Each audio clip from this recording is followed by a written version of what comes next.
안녕하십니까?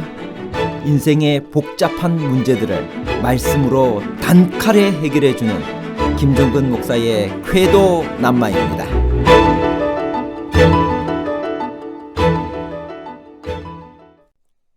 그리스도인은 영혼이 잘되고 만사 형통하며 병에 걸리지 않고 병에 걸렸다 하더라도 꼭 나아야만 하나요?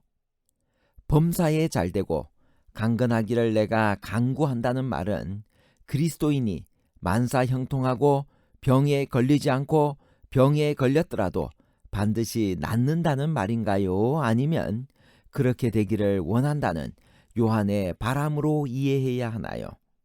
만사 형통과 희망사항에 관한 복잡한 문제를 하나님 말씀의 가르침으로 명쾌하게 해결해 드리겠습니다. 요한이 사랑하는 가이오라고 부른 수신자 가이오는 누구인가요? 요한 3서 1장 1절. 장로인 나는 사랑하는 가이오 곧 내가 참으로 사랑하는 자에게 편지하노라. 요한 3서의 저자도 장로입니다. 수신자는 가이오라는 개인입니다. 사랑한다는 말이 두 번이나 나타나 친밀한 사이라는 것이 절절히 드러나고 있습니다. 가이오가 누구인가는 알려진 바가 없습니다. 가이오는 당시의 흔한 이름이었으며 신약 성경에 5번이나 나타납니다. 그 중에서 바울의 식주인 가이오일 가능성이 높으나 요한과는 어떤 관계가 있는지 알 수 없습니다. 사랑하는 자여, 내 영혼이 잘됨 같이 내가 범사에 잘되고 강건하기를 내가 간구하노라 라고 되어 있는 요한 3서 1장 2절은 축복을 비는 기원으로 잘 쓰이는 유명한 구절입니다. 이 기원을 절대적인 것으로 받아들이면 무슨 문제가 생기나요? 요한 3서 1장 2절. 사랑하는 자여, 내 영혼이 잘됨 같이 내가 범사에 잘되고 강건하기를 내가 간구하노라. 요한은 가이오가 그의 영혼이 잘됨 같이 범사에 잘되고 강건하기를 간구하고 있습니다. 이것은 그야말로 간구이지 꼭 그대로 되어야만 한다는 것은 아닙니다. 요한 3서 2절을 사용하여 일부 적극적 사고방식의 교회에서는 그리스도인은 누구나 의무적으로 범사에 잘 되어야만 한다고 주장합니다. 다시 말하면 그리스도인으로서 특별한 하나님의 뜻이 있지 않는 한 범사에 잘못되고 가난하게 사는 것은 옳은 일이 아니라는 것입니다. 범사란 무엇을 말하나요? 그것은 우리의 일상생활 전체를 가리킵니다. 자녀 교육 문제, 직장 문제, 사업 문제, 인간관계의 문제, 의식주의 문제, 생활과 안정과 기쁨의 문제 등 모든 일들을 가리킵니다. 이러므로 우리가 그리스도 예수 안에서 그의 피로 구속함을 얻어 영과 혼과 육이 잘 되었으면 필연적으로 범사에 잘 되어야 한다는 것입니다. 요한 3서 2절을 사용하여 그리스도인은 누구나 의무적으로 범사에 잘 되어야 한다고 주장한다면 복음이 지극히 개인적이고 현세 구원적이고 낙관적이며 값싼 기복신앙으로 흐를 염려가 다분히 있습니다.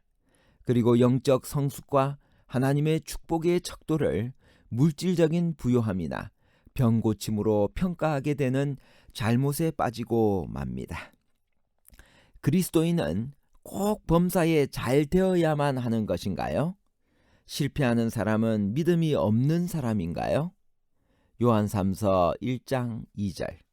사랑하는 자여, 내 영혼이 잘됨 같이 내가 범사에 잘되고 강건하기를 내가 간구하노라. 범사에 잘된다는 것이 꼭 물질의 축복이나 만사 형통만을 의미한다고 보기는 힘듭니다.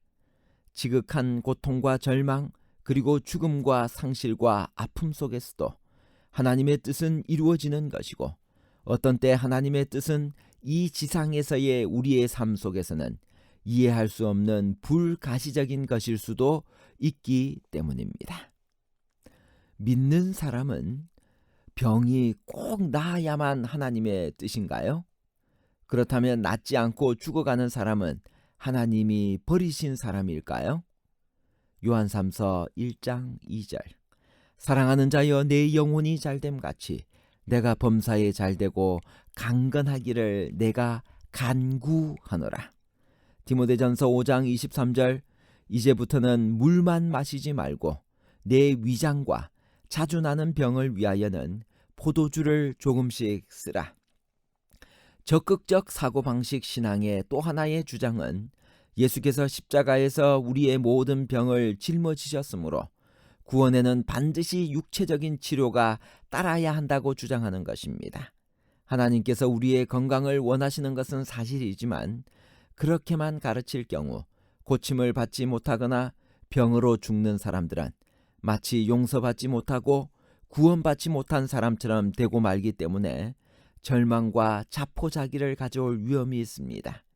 병으로 신음하고 있는 사람들이나 끝내 죽어가는 사람들도 하나님께서 용서하시고 구원하셨으며 사랑하시는 사람들이 있다는 것을 인정하지 않으면 안 됩니다. 하나님께서 귀중히 여기시는 죽음도 있는 것입니다. 성경의 위대한 믿음의 조상들도 병과 죽음 속에서 살아갔습니다.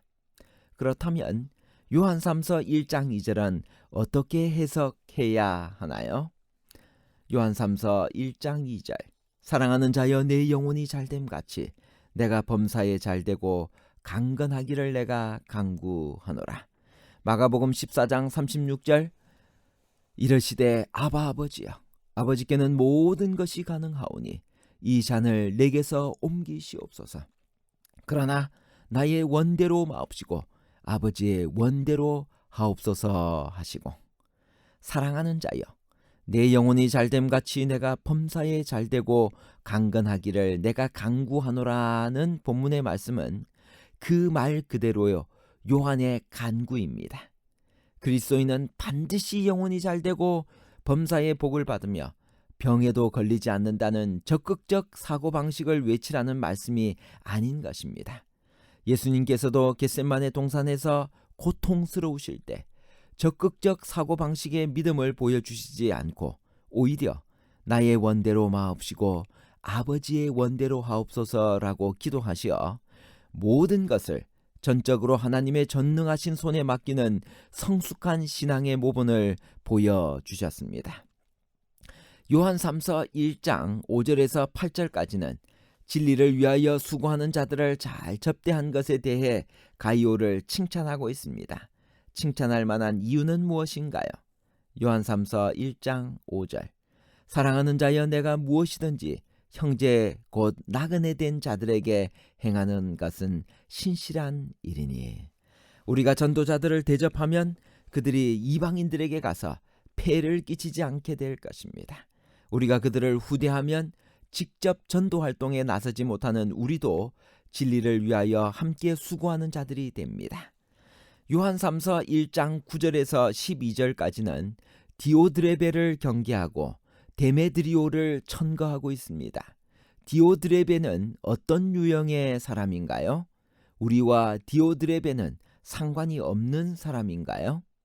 요한3서 1장 9절.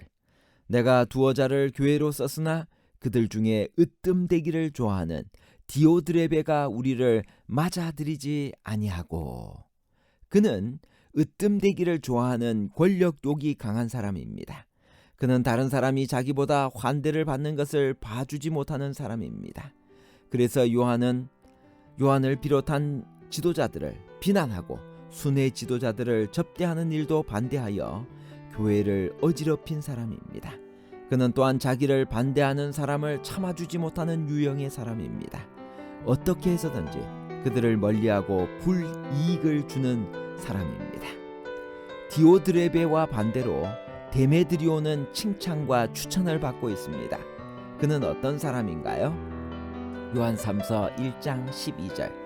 데메드리오는 무사람에게도 진리에게서도 증거를 받았으며 우리도 증언하노니 너는 우리의 증언이 참된 줄을 아느니라. 본받을 만한 선한 예로 요한은 데메드리오를 듭니다. 그는 여러 경로를 통하여 그의 선행에 대한 증거를 받고 있습니다. 그는 무사람에게 진리에게 그리고 요한에게도 증거를 받고 있습니다. 그리스도인은 모든 사람이 추천하고 같이 일하고 싶은 사람이 되어야 합니다. 어디 가든지 문제를 일으키는 성향을 가지고 있는 그리스도인은 깊은 회개와 함께 철저한 반성을 해야 합니다. 천국에서는 그런 사람을 위한 자리가 없을 것이기 때문입니다. 결론입니다. 첫 번째, 요한 3서 1장 2절의 말씀은 그렇게 되기를 원한다는 요한의 간구로 이해해야 됩니다. 둘째, 그러나 그리스도를 믿는 사람은 십자가 안에 모든 것이 들어있기 때문에 반드시 만사 형통하고 병도 치료되어야 한다고 편협하게 주장할 경우 많은 문제가 생겨나게 됩니다. 셋째, 죽음과 불행까지도 하나님께 맡기는 성숙한 신앙을 가져야 합니다. 예수님께서 하셨던 것처럼 아바 아버지여, 아버지께서는 모든 것이 가능하오니 이 잔을 내게서 옮기시옵소서. 그러나 나의 원대로 마옵시고 아버지의 원대로 하옵소서라고 우리도 기도해야만 합니다. 감사합니다.